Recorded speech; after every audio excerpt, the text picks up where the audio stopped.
नमस्कार दर्शकों, ज्योतिष तंत्र में आपका हार्दिक स्वागत है। आज हम बात करने वाले हैं मई के महीने में जो गर्भ धारण के उत्तम दिन हैं उनके विषय में हम बात करने वाले हैं। दर्शकों, इस वीडियो का जो बेस है वो एस्ट्रोलॉजी है। एस्ट्रोलॉजी के बेस पे हम जानेंगे कि गर्भ धारण के जो उत्तम दिन होते हैं वो हम कैसे निकालते हैं। इसमें हम तिथि का विचार करेंगे, वार का और नक्षत्र का, गंडमूल नक्षत्र का, पंचक और भद्रा का भी इसमें विचार किया जाएगा। तो ये वीडियो काफ़ी इम्पोर्टेंट होने वाली है। जो लोग मई की डेट का इंतज़ार कर रहे थे उनके लिए बहुत ही अच्छी वीडियो होने वाली है। दर्शकों, जो मैंने तिथि नक्षत्र इनका जो विचार किया है वो दिल्ली से किया है। जो बेस है, जो प्लेस है वो दिल्ली है, इंडिया का। ठीक है। तो मई का महीना जो स्टार्ट होने वाला है वो थर्सडे से स्टार्ट होगा, यानी कि गुरुवार से स्टार्ट होगा। और उस दिन जो है शुक्ल पक्ष की चतुर्थी है। ठीक है। पहली जो तारीख होगी मई की, उस दिन जो है शुक्ल पक्ष की चतुर्थी है। सबसे पहले दर्शकों, हम उन दिनों को निकाल देते हैं जिनमें हमें गर्भधारण नहीं करना है। अष्टमी को हम गर्भधारण नहीं कर सकते। एकादशी, द्वादशी, त्रयोदशी, चतुर्दशी और पूर्णिमा और प्रतिपदा, इन तिथियों में गर्भधारण नहीं होता है। जिनको बहुत ज़्यादा कोई प्रॉब्लम हो, कोई इमरजेंसी हो, तो वो द्वादशी को कर सकते हैं। ठीक है। अगर आप अवॉइड कर सकते हैं तो ये जो तिथियां मैंने बताई हैं ये आपको अवॉइड करनी है। उसके बाद हम आगे चलते हैं। उसके बाद 23 तारीख की एकादशी है, फिर द्वादशी है, त्रयोदशी, चतुर्दशी, अमावस्या और यहाँ पे क्षय तिथि आई है। क्षय तिथि मतलब तिथि का क्षय हो गया, वो घट गई है। ठीक है। क्षय तिथि को भी जो है हम गर्भधारण नहीं करते हैं। अभी केवल दर्शकों हम तिथि के बेस पे जानेंगे कि कौन सी गर्भधारण के लिए उत्तम है। चतुर्थी शुक्ल पक्ष की जो 1 मई है वो उत्तम है। पंचमी शुक्ल पक्ष की 2 मई, 3 मई षष्ठी उत्तम है। सप्तमी भी उत्तम है, नवमी उत्तम है, दशमी उत्तम है। ठीक है। उसके बाद 15 मई तृतीय तिथि है, कृष्ण पक्ष की, चंद्रमा बलवान है, उत्तम तिथि है। चतुर्दशी, पंचमी, 17 तक अच्छी तिथियां हैं। उसके बाद पंचमी और षष्ठी, षष्ठी कृष्ण पक्ष की गर्भधारण के लिए उत्तम है। यहाँ चंद्रमा कमजोर होना शुरू हो गया है, तो यहाँ जो हम उपाय के साथ में ही जो है हम ट्राई करेंगे। ठीक है। लेकिन गर्भधारण इनमें हम कर सकते हैं। दशमी को भी गर्भधारण होगा, लेकिन क्या है कि यहाँ उपाय होंगे, उसके साथ जो है आप ट्राई कर सकते हो। क्योंकि गर्भधारण में हम जो है चंद्रमा का बल देखते हैं, पक्ष बल देखते हैं। पक्ष के अकॉर्डिंग ही चंद्रमा जो है कमजोर और क्षीण होता है। शुक्ल पक्ष की द्वितीय गर्भधारण के लिए उत्तम दिन है 28 मई, तृतीय उत्तम दिन है, चतुर्थी और पंचमी। ठीक है। दर्शकों, अभी तक हमने एक टॉपिक लिया है, वो है तिथि। तिथि के अकॉर्डिंग जो है हमने चेक किया है कि मई के महीने में कौन कौन सी तिथियां, कौन कौन सी डेट जो है पड़ रही हैं गर्भधारण के लिए अच्छी। उसके बाद हम देखते हैं त्योहार। त्योहार के अकॉर्डिंग हमें देखना है कि कौन सी डेट को कोई त्योहार पड़ रहा है, तो वो डेट हम काट देंगे, क्योंकि त्योहार में गर्भधारण नहीं होता है। ठीक है। जैसे मोहिनी एकादशी, एकादशी पहले ही कट चुकी है, प्रदोष व्रत भी कट चुका है, पूर्णिमा को गर्भधारण नहीं होता है। वृषभ संक्रांति, संक्रांति जो है ये सूर्य की है, तो हम 15 तारीख को जो है काट देंगे। अगर 15 तारीख जो है आया हुआ है तो 15 तारीख हमें काटनी होगी, क्योंकि इस दिन जो है वृषभ, क्योंकि वृषभ में जो है, वृषभ 2 नंबर की राशि होती है, उसमें जो है सूर्यदेव प्रवेश करेंगे, तो ये संक्रांति है। संक्रांति मतलब बीच वाला पार्ट है। मेष राशि से जब वृषभ में पहुंचते हैं तो उसे जो है हम संक्रांति बोलते हैं। संकष्टी चतुर्थी, ये गणेश जी की है। जो गणेश जी को मुख्य देव के रूप में पूजते हैं वो इस दिन को अवॉइड करें। ठीक है। उसके बाद है अपारा एकादशी, प्रदोष व्रत, यानी कि 23 और 24 पहले से ही कट चुकी होंगी। ठीक है। ये रही 23 और 24 पहले से ही कट चुकी हैं। मासिक शिवरात्रि 25 और अमावस्या 25 और 27 भी पहले से ही कट चुकी होंगी। ये देखिए। ठीक है। तो हमने 2 चीज चेक कर ली हैं, एक तो तिथि और एक त्योहार। ठीक है। अब बात करते हैं, अगला जो हमारा टॉपिक है वो है पंचक। पंचक जो है एक ऐसी अवधि है 5 नक्षत्रों की जिसमें शुभ कार्य वर्जित होते हैं, मतलब शुभ कार्य उनमें नहीं किए जाते। तो 20 मई 2025 को मंगलवार है और सुबह 7:35 से पंचक आरंभ हो रहे हैं, शुरू हो रहे हैं, और ये रहेंगे 24/2025 की 1:48 यानी कि दोपहर तक रहेंगे। ठीक है, कहने का मतलब है कि 24 मई को गर्भधारण हो सकता है, लेकिन यहाँ पे हमें देखना पड़ेगा कि 24 हम जो है पहले ही काट चुके हैं। और स्टार्टिंग कहाँ से हो रही है? 20 मई से हो रही है। तो हमें 20 मई से लेके 20 मई से लेके हमें ये काटनी पड़ेंगी। 20 मई, 21 मई और 22, यहाँ से हमें ये डेट काटनी पड़ेंगी। ठीक है, इनमें गर्भधारण नहीं होगा। चलिए, अब हमारे पास में क्या है? हमने क्या क्या चेक कर लिया? तिथि, त्योहार, पंचक। ठीक है, हमने ये चीज़ चेक कर ली। अब क्या बचा हमारे पास में? भद्रा। ठीक है, भद्रा आप देखेंगे कि 1 मई बृहस्पतिवार को रात्रि के 12:45 से ये स्टार्ट हो रही है। ठीक है,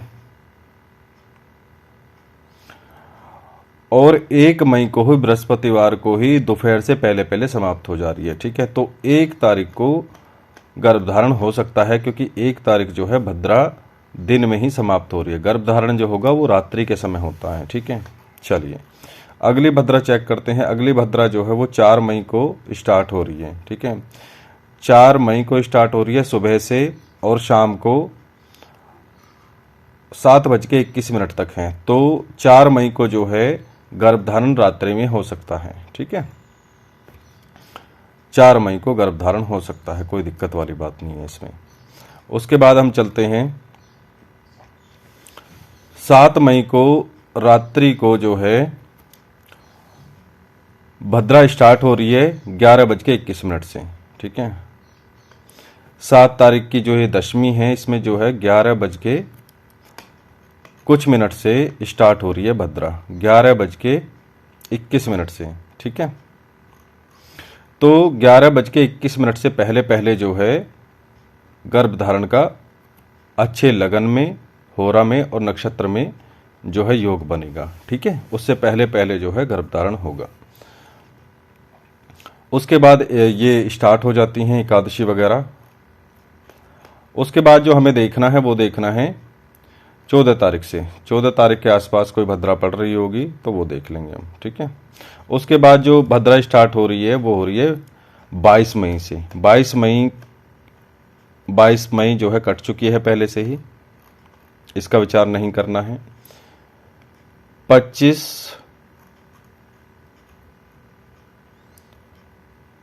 26 कट चुकी हैं। 28 के आसपास देखना है, 28 के आसपास है या नहीं कोई।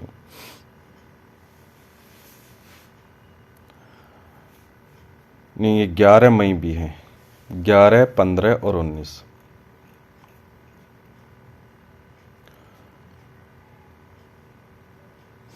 उन्नीस की भद्रा और देखनी है हमें। 19 को भी गर्भधारण हो सकता है, क्योंकि सुबह जो है भद्रा स्टार्ट हो रही है और शाम को समाप्त हो रही है। ठीक है, गर्भधारण जो होगा वो रात्रि काल में होगा, तो यहाँ पे भी भद्रा को कोई दोष नहीं है, क्योंकि शाम के 6:05 पे समाप्त हो रही है, इसके बाद में गर्भधारण हो जाएगा। ठीक है, 30 मई का और देख लेते हैं।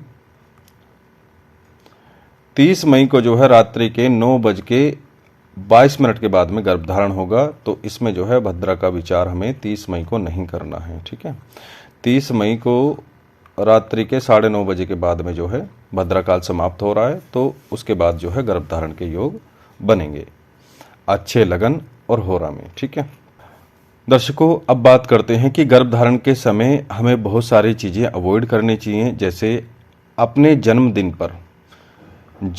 पर हमें गर्भधारण नहीं करना चाहिए। दूसरा, मान लो आपकी कुंभ राशि है, अगर प्रेजेंट टाइम में कुंभ राशि में चंद्रमा गोचर कर रहे हैं तो आपको गर्भधारण नहीं करना चाहिए उस दिन। ठीक है, मान लो वाइफ की जो राशि है वो मेष राशि है और मेष राशि में उस दिन जो है चंद्रमा गोचर कर रहे हैं, तो मेष राशि में उस दिन जो है आपको गर्भधारण नहीं करना है। हेल्थ इशू का मतलब है कि आपको कोई प्रॉब्लम है। ठीक है, मान लो शुगर बहुत बढ़ा हुआ है, थायराइड बहुत बढ़ा हुआ है, लीवर की बहुत ज़्यादा दिक्कत है, मिर्गी के दौरे वगैरह पड़ते हैं, या ऐसी कोई प्रॉब्लम है जब तक वो बीमारी आपकी कंट्रोल नहीं हो पाती है तब तक आपको गर्भधारण नहीं करना है। ठीक है। व्रत, बहुत से लोग व्रत आदि रखते हैं, तो व्रत के दौरान जो है, जिस दिन व्रत हो उस दिन जो है गर्भधारण नहीं किया जाता है। अगर घर में कोई अनुष्ठान है, कोई हवन है, तो भी आपको गर्भधारण नहीं करना है। धार्मिक यात्रा पे गए हुए हो, वैष्णो देवी गए हुए हो या हरिद्वार वगैरह कहीं भी, कई लोग पूछते हैं कि हम उस भगवान को अधिक मानते हैं, भगवान शिव को अधिक मानते हैं, तो वहाँ पे आसपास कोई रूम लेके वहाँ पे गर्भधारण कर सकते हैं? नहीं, धार्मिक यात्रा पे गर्भधारण बिल्कुल भी नहीं करना है। दूसरी बात, जिस दिन आप गर्भधारण करोगे उस दिन शराब और अंडा और मदिरा यानी कि ये मांस का सेवन नहीं करना है। कोई भी नॉनवेज चीज़ नहीं खानी है, शराब नहीं पीनी है और अंडा नहीं खाना है। ठीक है।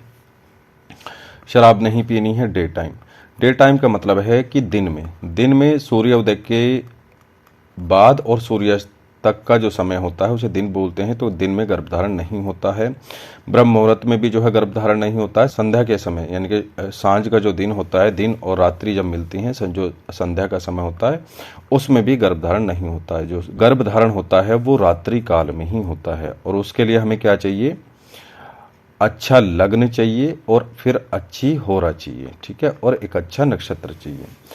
राशि डे मैं आपको पहले ही बता चुका हूँ। मान लो आपकी मेष राशि है और उस दिन जो है चंद्रमा मेष राशि में ही भ्रमण कर रहे हैं, गोचर कर रहे हैं, तो उसको आपको छोड़ना पड़ेगा उस दिन को। उस दिन गर्भधारण नहीं करना है। ठीक है।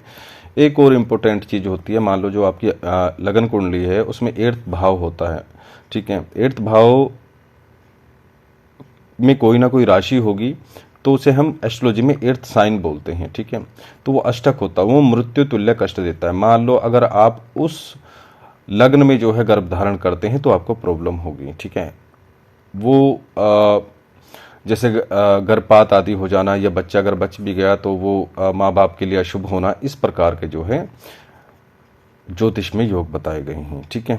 ये जो सारी वीडियो है, जो हमने टॉपिक लिए हैं, ये सारे एस्ट्रोलॉजी पर बेस हैं। ठीक है। और ये हमारे शास्त्रों में सारी चीज़ें वर्णित हैं। जो लोग एस्ट्रोलॉजी प्रैक्टिस करते हैं उन्हें ये सब चीज़ें पता हैं। तो आशा करता हूँ ये जानकारी आपको पसंद आई होगी। सभी को जय माता दी।